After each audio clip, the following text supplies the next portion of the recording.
जय हिंद साथियों, कैसे हैं आप सभी लोग। मैं हूं आपका दोस्त पुष्पेंद्र सिंह फ्रॉम परीक्षा दृष्टि। और आज सबसे पहले मैं बधाई देना चाहता हूं आज जितने विद्यार्थी 11 अक्टूबर 2020 को पीसीएस प्री की परीक्षा जिन्होंने अटेम्प्ट की है और उन लोगों ने देखा होगा आज के पेपर को, और उसकी यदि एनालिसिस की बात यदि मैं कर लूँ तो उसका एनालिसिस मैं आज इस वीडियो में बताने वाला हूं कि आखिर पेपर कैसा आया था और आखिर जरूरत क्या पड़ी इस एनालिसिस की। तो याद रखिए कि देखिए इस बार का जो पेपर है वो इतना डिफरेंट है कि बिल्कुल बिल्कुल हटके है। यानी जिस तरह से आयोग अभी तक पेपर देता था उसका पैटर्न बिल्कुल हटके है। यदि मैं बात कहूं तो इस तरह का पैटर्न लगभग मैं 2014 की बात करूं तो 2014 में लगभग कुछ कुछ बोला जाए तो इसी कॉन्सेप्ट और इसी पैटर्न पे आपका पीसीएस प्री का पेपर आया था। आज का जो पेपर है उसमें मैं बोलूं कि आसान था तो मैं ये भी नहीं बोल सकता हूं, मैं बोलूं बहुत कठिन था तो ये भी नहीं बोल सकता हूं। मैं ये कह सकता हूं कि ये एक बहुत अच्छा प्रयास है यूपीएससी को फॉलो करने का। जो हम लोग यूपीएससी की बात करते हैं ना कि यूपी पीसीएस जो है वो अब यूपीएससी यानी आईएएस पैटर्न को फॉलो कर रहा है, तो वास्तव में आज के पेपर में ये दिखाई दिया। तो सबसे पहले हम लोग चलते हैं कि आखिर जो प्रश्न है वो किस सब्जेक्ट से और कितने आए, पहले हम लोग ये जान लेते हैं, ठीक है ना। तो चलिए, अच्छा उससे देखिए, उससे पहले मैं आपको एक सूचना दे देता हूं कि आप लोगों को पता है कि परीक्षा दृष्टि यूट्यूब चैनल आप लोगों को कई सालों से वनडे एग्जाम्स की लगातार तैयारियां करा रहा है, लगातार आपको कुछ ना कुछ क्लासेस देता रहता है। और बहुत से विद्यार्थियों की डिमांड थी सर जिस तरह से आप कंटेंट की क्वालिटी, क्योंकि देखिए ये बात मैं दावा ठोक के मैं ये भी कह सकता हूं कि यूट्यूब चैनल तो बहुत से हैं, आप कहीं से भी पढ़ सकते हो, लेकिन यदि अच्छे कंटेंट की बात करें, अच्छे कंटेंट जो एग्जाम ओरिएंटेड हो वो परीक्षा दृष्टि उपलब्ध कराता है और ये बात आप अच्छे से समझते हैं।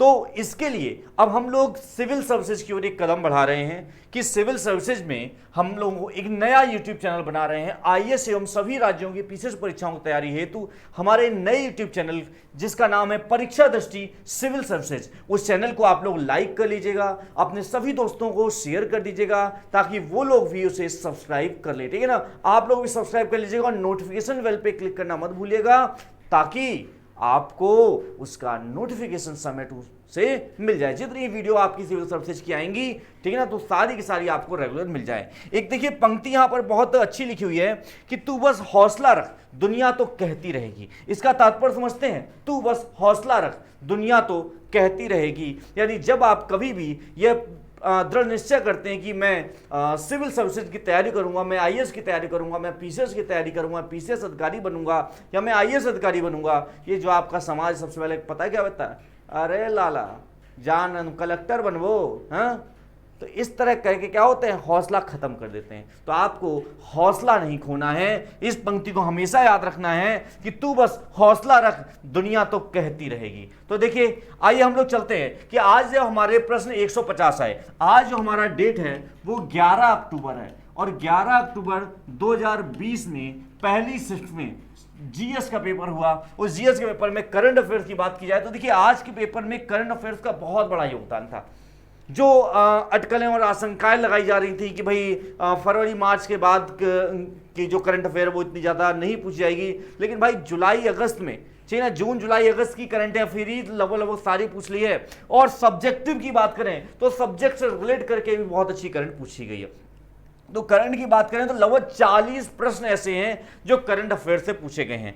ज्योग्राफी से हमारे 20 प्रश्न पूछे गए हैं, साइंस से 16 पूछे गए हैं, एनवायरमेंट से 10 क्वेश्चन पूछे गए हैं, पॉलिटी से 23 प्रश्न पूछे गए हैं, हिस्ट्री से 22 प्रश्न पूछे गए हैं, इकोनॉमी से 10 पूछे गए और अटकलें लगाई जा रही थी। इस बार हंगामा भी हुआ था, आंदोलन भी कई छात्र संघों ने किए थे कि भाई यूपी स्पेशल का पार्ट बढ़ाया जाए, लेकिन ऐसा कुछ नहीं हुआ। यूपी स्पेशल के 3 प्रश्न और वो भी जो 3 के 3 जो प्रश्न हैं वो करंट अफेयर पे डिपेंड थे, ठीक है ना। मतलब जो ट्रेडिशनल जीके टाइप में पूछी जाती है यूपी के बारे में उस तरह से कुछ नहीं था, ठीक है। उसके बाद मिसलेनियस की बात करें लगभग 6 प्रश्न आपके मिसलेनियस थे, यानी कि ओवरऑल 150 प्रश्नों का ये आज का एनालिसिस है।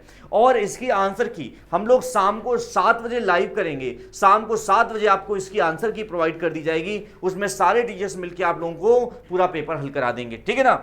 और जितने विद्यार्थी एग्जाम दे, जैसे बहुत से अभी तो क्या बोलते हैं एग्जाम सेंटर से बस बाहर निकल के घूम घाम रहे होंगे, ठीक है ना, या अगले पेपर के लिए कुछ रिवाइज कर रहे होंगे, ठीक है ना। तो इस तरह कर रहा हूं, तो अब जब आप लोग शाम को फ्री हो जाएंगे सेकंड शिफ्ट का पेपर यानी सीसेट का पेपर देने के बावजूद, उसके बाद आप लोगों को ये हल करा दिया जाएगा, ठीक है ना। और एक चीज और, आज के पेपर की जो सबसे महत्वपूर्ण बात है वो ये है कि देखिए ये कैसे प्रूफ होगा कि ये आईएएस के पैटर्न को ही क्या बोलते हैं कि आईएएस के पैटर्न की तरफ यह बढ़ रहा है, ठीक है ना। तो इसमें मैं एक चीज आपको हिंट देना चाहूंगा कि आज के यदि पेपर की बात की जाए तो उसमें यदि मैं बोलूं कि जो प्रश्न कथन पर आते हैं, जो प्रश्न कारण पर डिपेंड होते हैं, या जो प्रश्न निष्कर्ष पर आधारित होते हैं, या जो प्रश्न आपके कूट पर आधारित होते हैं, इन सब में इन सब की बात करें, या फिर आपका एक और तरीका है वो है सही मिलान की सहायता से, सही मिलान की सहायता से। तो सही मिलान की सहायता और इन दोनों को मिला के, पता है दोनों को मिला के इससे तो आपके कितने 25 प्रश्न थे, ठीक है ना। इससे 25 प्रश्न थे और इसके आपके कितने थे, इसके आपके लगभग 34 प्रश्न थे, है ना। 34 प्रश्न लगभग इससे थे। तो इनको मिला के कितना हो गया 9325 नहीं यार, हाँ 59 हो गया, ठीक है ना। 59 हो गया, यानी कि अप्रोक्स देखा जाए तो 40% पेपर आपका जो है वो इन प्रश्नों पर आधारित है। तो अब आपको जो आगामी परीक्षाओं की तैयारी करनी है, यानी पीसीएस जो 2021 वाला होगा, ठीक है, सॉरी हाँ 2021 वाला जो होगा, उसके लिए आप लोगों को इस पोर्शन पे थोड़ा ज्यादा मेहनत करनी पड़ेगी, ठीक है ना। तो अब हम मिलते हैं शाम को 7 बजे और पूरे सॉल्यूशन के साथ, वहां पर आपका पूरा सॉल्यूशन करा दिया जाएगा। और हमारी जो परीक्षा दृष्टि सिविल सर्विसेज के नाम से चैनल है उसे जरूर सब्सक्राइब कर लीजिएगा, ठीक है ना, यदि आप पीसीएस के लिए तैयारी करना चाहते हैं। वहां पे आपको बहुत जबरदस्त कंटेंट और बहुत जबरदस्त टीम मिलने वाली है, ठीक है ना। तब तक के लिए धन्यवाद।